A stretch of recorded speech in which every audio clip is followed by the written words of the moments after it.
தினமலர் நேயர்கள் அனைவருக்கும் வணக்கம். இந்த வீடியோவில் நம்ம ஸ்பெயின் வர்சஸ் போர்ச்சுகல் மேட்சோட போஸ்ட் மேட்ச் அனலைசிஸ் பண்ண போகிறோம். ஸோ ரொனால்டோக்கு கடைசி வேர்ல்டு கப் மேட்சா இல்லை வந்து கடைசி இன்டர்நேஷனல் மேட்சா அப்படிங்கிறத நம்ம பார்க்கணும். ஏன்னா வேர்ல்டு கப்பில் அவர் கண்டிப்பாக கடைசி மேட்ச் தான். அடுத்த 4 வருஷம் கழிச்சு அவர் வரப்போகிறது கிடையாது.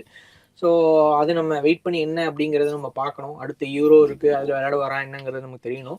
ஓகே, இந்த மேட்ச்சில் வந்து போர்ச்சுகல் வந்து என்னென்ன மிஸ் பண்ணாங்க, ஸ்பெயின் வந்து இதில் அடுத்த ரவுண்டு கொண்டு போகிற பாசிட்டிவ்ஸ் என்ன உள்ளிட்ட பல விஷயங்களை நம்ம டிஸ்கஸ் பண்ண போகிறோம். இதுக்கு நம்ம கூட வந்து கௌதம் அணிஞ்சிருக்காரு. வணக்கம் கௌதம். வணக்கம் கபில்.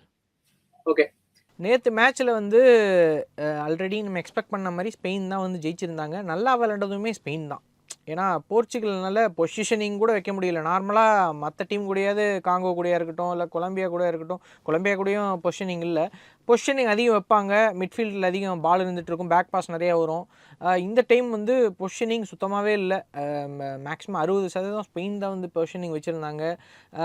போர்ச்சுகலும் வந்துட்டு எந்த ஒரு இம்ப்ரூவ்மெண்ட் இல்லை அவங்களோட கேமில். ஒரு இத்தனை எல்லா டீம்ஸும் இம்ப்ரூவ்மெண்ட் தெரியுது, ஒவ்வொரு ரவுண்டு வர டீம் நல்லா செட் ஆகுது தெரியுது. ஆனால் இதில் சுத்தமாக செட்டும் ஆகலை, யாரும் சரியா இல்லை. மிட்ஃபீல்டு இருக்குல்லே ஆன் பேப்பர் ஸ்ட்ராங்கஸ்ட்டு, ஆனால் ஒஸ்ட்டு மிட்ஃபீல்டு இந்த டீமில் தான் இருக்குது போல். அந்த மாதிரி ஒரு ப்ராக்டிக்கலாக வந்து பார்க்கும்போது அப்படி தான் இருக்குது. ஸோ இந்த இதில் ஃபார்மேஷனில் எந்த ஒரு சேஞ்சுமே பண்ணலையே, என்ன காரணமாக இருக்கும்னு நினைக்கிறீங்க? இல்லை, அப்போ என்னன்னா டாக்டிக்கலாக ரொபோட்டோ மார்டினஸ் தான் ஃபஸ்ட்டு ஃபெயில் ஆகாது. பிளேயர்ஸ் நம்ம ப்ளேம் பண்ணலாம் விளையாடுறத, பட் அவரும் ஏன்னா வெளியிலேருந்து அவர் தான் பார்த்துட்டு இருக்காரு மெயின் ஹெட்டாக. ஸோ ரொபோட்டோ மார்டினஸ் தான் மிஸ்டேக்ஸை ஏற்றுக்கணும். அது போக என்னன்னா சரி செட்டாகி வர்ற மாதிரி இருந்தாங்க, அப்படியே வந்துடுவாங்கன்னு நினச்சா அப்படி திருப்பி பொஸ்க்குன்னு போயிட்டாங்க. இது வந்து ரொம்ப இதாச்சு. ஏன்னா உஸ்பெகிஸ்தான் கூட கொலம்பியா கூட கோலே அடிக்கலினாலும் நல்ல ஒரு பர்ஃபார்மன்ஸு. அதுக்கப்புறம் பார்த்தீங்கன்னா இது குரோஷியா கூட திக்கு முக்காடி வந்துட்டாங்க, அப்படியே வர்ற மாதிரி இருக்கும், அப்புறம் அப்படியே விட்டுறாங்க. ஸோ இதுக்கு ரீசன்ஸ் என்னன்னா இங்கே வந்து அவங்களுக்கு எக்ஸ்பீரியன்ஸ் பண்ணுறதுக்கு சுத்தமாக டைம் இல்லை. அப்புறம் என்னன்னா ஸ்டார் பிளேயர்ஸ் நம்பியே இருக்காரு, விட்டினியா ஜோவா நெவஸ் நம்பியே இருக்காரு. இன்னும் பெஞ்சில் இருக்க பிளேயர்ஸ்க்கும் இப்போ கொடுக்காம இருக்காங்க. அர்ஜென்டினாக்கும் இதில் என்ன ஒரு காமெடினா ரஃபேலியோ போன மேட்ச் அதிக ரேட்டிங் நல்லா விளையாண்டுருக்காரு, அவரை இந்த மேட்ச் அறிக்கை விடல, ஜோ ஃபிலிக்ஸ் அறிக்கை விட்டாங்க. ஃபிலிக்ஸ் எடுத்துருக்காரு, அது ரொம்ப சர்ப்ரைஸா இருந்துச்சு. ஃபிலிக்ஸ் கடைசியில கூட கொண்டு வரலாம், ஆடிட்டு இருக்காங்க, கன்சிசியோக்கு சான்ஸே கொடுக்கல. இல்ல இப்ப அவரு ரஃபேலியோ ஃபர்ஸ்ட் ஆரம்பிச்சாருன்னா இன்னொரு அட்வான்டேஜ் இருக்கு. என்ன ஆகும்னா மேபி எதுக்காகனா லமின் யமாலை கண்ட்ரோல் பண்றதுக்கு டிஃபென்சிவா ஹெல்ப் பண்ணுமாங்கிறது தெரியல. ஹெல்ப் நல்லா ஜோ ஃபெலிக்ஸ் பண்ணிட்டு தான் இருந்தாரு. அதுக்கப்புறம் பாத்தீங்கன்னா அதுக்கப்புறமும் மெண்டேஸும் மாத்திட்டாங்க, ஃபிலிக்ஸும் மாத்திட்டாங்க. அப்போ லமின் யமால் பெரிய இது பண்ணல. ஏன்னா அந்த சைடு வந்து பாத்தீங்கன்னா மெண்டிஸ் இருக்கிற வரைக்கும் வந்துட்டு லாமின் யமால்னால உள்ள அவ்வளவு இது பண்ண முடியல, கட்டினாய் உள்ள வர முடியல. ஏன்னா மெண்டிஸ் எல்லாத்தையும் ஸ்டாப் பண்ணிட்டா, ஒரே ஒரு அட்டாக் மட்டும் தான் அவர் நல்ல ட்ரிபிளிங் பண்ணி ஸ்பீடா கொண்டு வந்தாரு. மெண்டிஸோட ஸ்பீடா ஸ்பிரிண்ட்ல இருந்தாரு. அதுக்கப்புறம் பார்க்கும்போது ஒரு சில பால்ஸ் எல்லாம் வந்து அதுக்கப்புறம் கொஞ்சம் ஈஸியா உள்ள என்டர் ஆக ஆரம்பிச்சிட்டாரு லாமின் யமால். இந்த கேன்சலோ வந்து இந்த சைடு, ஐ மீன் சமிடோ இந்த சைடு வந்தோடனே அப்ப கூட ஒரு சில பால் உள்ள இடையில வந்தாரு. பட் மெண்டிஸ் இருந்த வரைக்குமே வந்து லாமின் யமாலை கண்ட்ரோல் பண்ண முடிஞ்சது ஈஸியா போர்ச்சுகல்னால. அது பண்ணியுமே வந்து போர்ச்சுகலுக்கு எந்த ஒரு இம்ப்ரூவ்மெண்ட்டுமே இல்லை. டிஃபென்ஸ் நல்லா பண்ணாங்க ஃபர்ஸ்ட் நூனோ மெண்டிஸ் இருந்த வரைக்கும். அவர் போனதுக்கப்புறம் எல்லாம் அப்படியே ஈஸியா ஸ்பெயின் கொஞ்சம் ஈஸியா ஆட ஆரம்பிச்சிட்டாங்க. அப்புறம் ஈஸியா கோல் விழுந்துருச்சு. எந்த ஒரு பிரச்சனையுமே இல்லாம ஸ்பெயின் சாதாரணமா ஒரு கோல் போட்டு போயிட்டாங்க.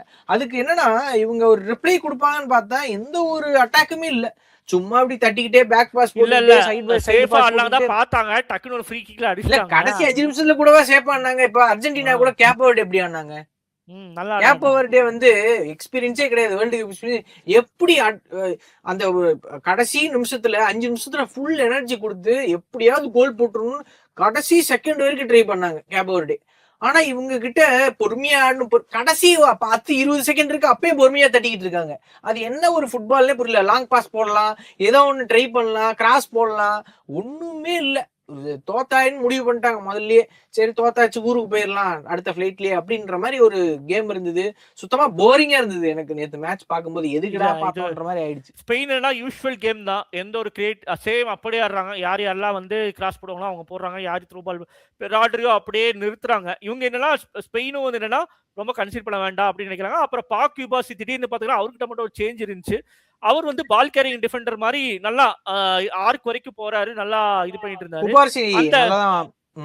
இப்படி நல்லா விளையாடுறாங்க. அதுக்கப்புறம் பாத்தீங்கன்னா யுனாய் சிமோன் திடீர்னு பர்ஃபார்மன்ஸ் போடுறாரு, ஜம்ப் அடிக்கிறாரு, அப்புறம் இது முன்னாடி வர்றாரு. யுனாய் சிமோன் தான் நேத்து ரேட்டிங் அதிகம், அது தெரிஞ்சுங்க. இது ரெக்கார்ட் பண்ணிட்டு இருக்காரு. ரெக்கார்டு பிரேக் மேல பிரேக்கா பண்ணிட்டு இருக்காரு ரெக்கார்ட. பெட்ரியும் வந்து பாத்தீங்கன்னா யூஷுவல் கேம் தான். அப்புறம் டயர்ட் ஆனதுக்கு அப்புறம் ஃபேபியன் ரூயிஸ் கொண்டு வந்தாங்க. கொஞ்சம் ஸ்பீடாச்சு. அப்புறம் என்ன ஒருன்னா ஸ்பெயின் கிளீன் ஷீட் விளையாண்ட 5 மேட்சுமே கிளீன் ஷீட். கிளீன் ஷீட் அது இன்னும் சொல்ல போனா போர்ச்சுகலே டஃப் இல்லங்கிற மாதிரி ப்ரூஃப் பண்ணிட்டாங்க. அதுக்கப்புறம் பாத்தீங்கன்னா அலெக்ஸ் பேனா வந்து கார்னர் கிக்கும் ஃப்ரீ கிக்கும் பிரிச்சாரு. அலெக்ஸ் பேனா சூப்பரா விளையாண்டாரு. அப்புறம் ஒயர்சபாலோட பெர்ஃபார்மன்ஸ் கம்மியாயிருச்சுன்னு தான் ஒயர்சபால் வந்து க்ளீன் ஈஸி சான்ஸ் ஒன்னு அழகா மிஸ் பண்ணாரு. Front of the goalkeeper அது ஈஸியா கோல் போட்டுக்கலாம். 2-3 கோல் போட்டுக்கலாம் ஸ்பெயின் நினைச்சிருந்தா. மேபி ஒரு கோல் கடைசியா அவங்க கஷ்டப்பட்டு போட்டாங்க.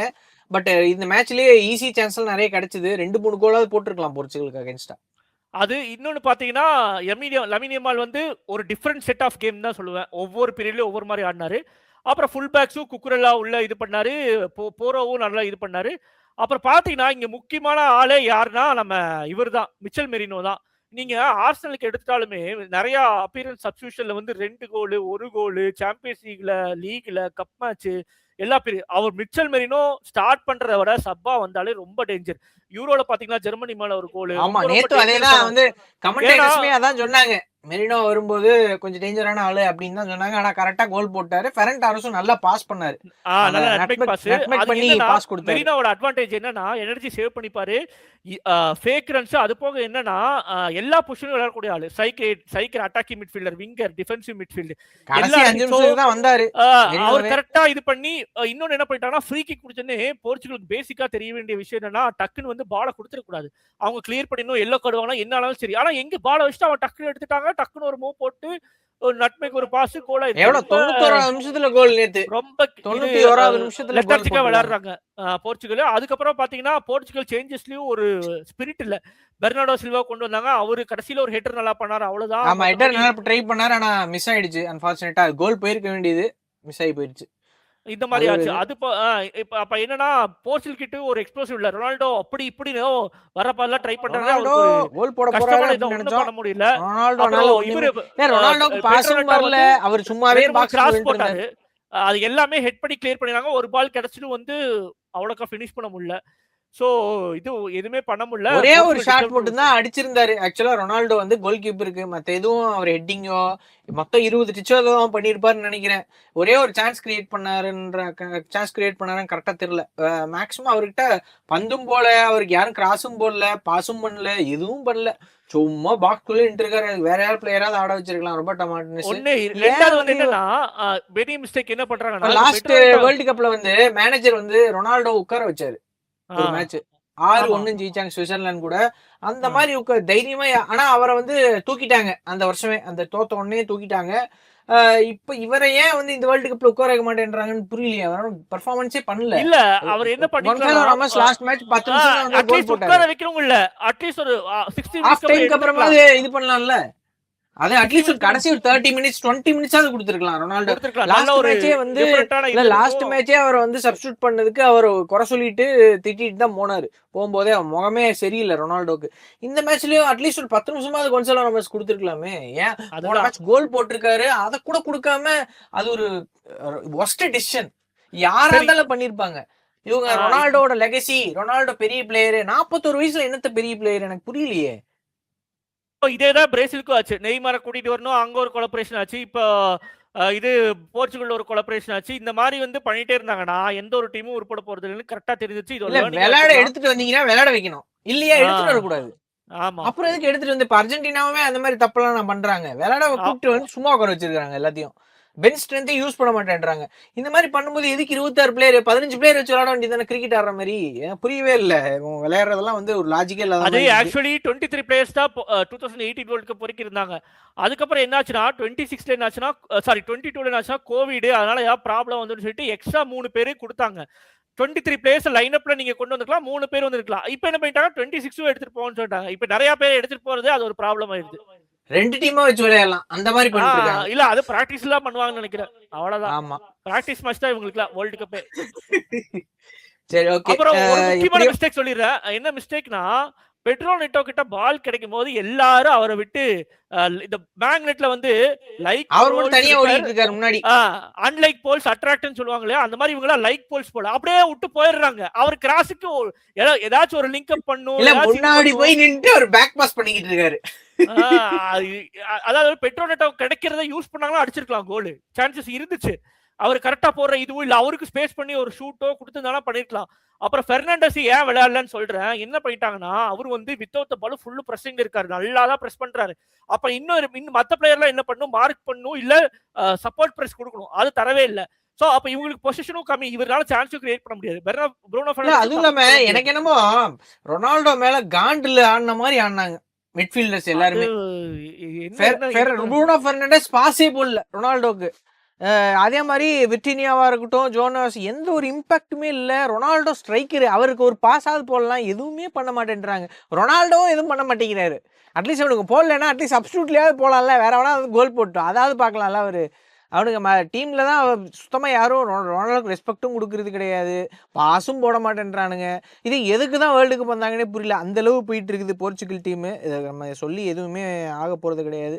ரொனால்டோ எப்படா வெளிய போவாருன்னு பார்த்துட்டு இருக்காங்க போல் இருக்குது. அதுக்கு தான் வெயிட் பண்ணிருக்காங்க. ரொனால்டோ வேணும்னே வெளிய போகாம இருக்காரோன்னு எனக்கு சந்தேகமா இருக்குது. அந்த மாதிரி ஒரு ரேஞ்சில் போயிட்டு இருக்கு. சரி ஓகே. நம்ம அடுத்து ஸ்பெயின் வெர்சஸ் பெல்ஜியம் மேட்ச்சுக்கு கண்டிப்பாக நம்ம ப்ரிவ்யூ பண்ண போகிறோம். ஸோ தொடர்ந்து இணைந்திருங்கள். இதே மாதிரி நல்ல உடையில் நெக்ஸ்ட் டைம் சந்திப்போம். Until then bye from Kapil Murugesh.